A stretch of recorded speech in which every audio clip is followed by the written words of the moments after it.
నమస్తే, welcome to movie fun. నేను మహాలక్ష్మి నాయుడు. రాజకీయాల్లో శాశ్వత శత్రువులు కానీ శాశ్వత మిత్రులు కానీ ఉండరు అంటూ ఉంటారు. కొన్ని పరిణామాలు చూస్తే అదే నిజమనిపిస్తూ ఉంటుంది. రీసెంట్గా బొత్స సత్యనారాయణ ఏపీ అసెంబ్లీ దగ్గర డిప్యూటీ సీఎం పవన్ కళ్యాణ్ని చూసి కరచాలనం చేసి ఆలింగనం కూడా చేసుకున్నారు. ఇప్పుడు మరోసారి బొత్స సత్యనారాయణ చేసిన వ్యాఖ్యలు సంచలనంగా మారాయి.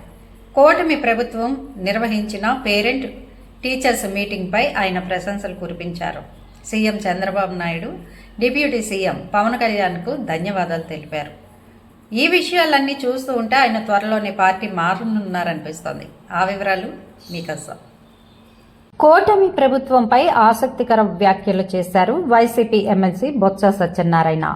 రీసెంట్గా ఏపీ ప్రభుత్వం నిర్వహించిన మెగా పేరెంట్ టీచర్ మీటింగ్ను ప్రస్తావిస్తూ CM Chandrababu deputy CM Pawan కళ్యాణ్కు ధన్యవాదాలు తెలిపారు.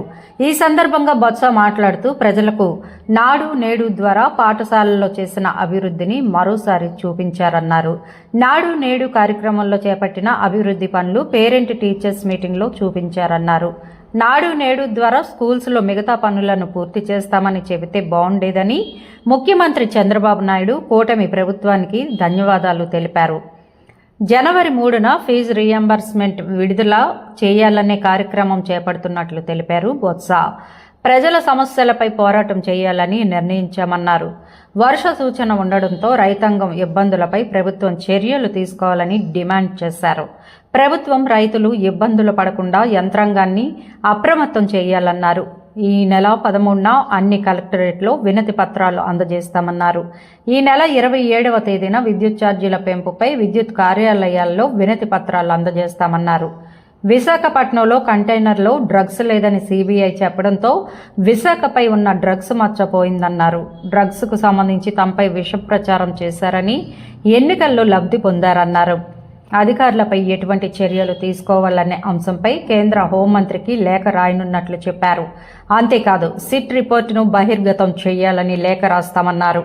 విశాఖ డైరీపై వేసిన సభా సంఘంపై ఎమ్మెల్సీలను భాగస్వామ్యం చేయాలని లేఖ రాశామన్నారు.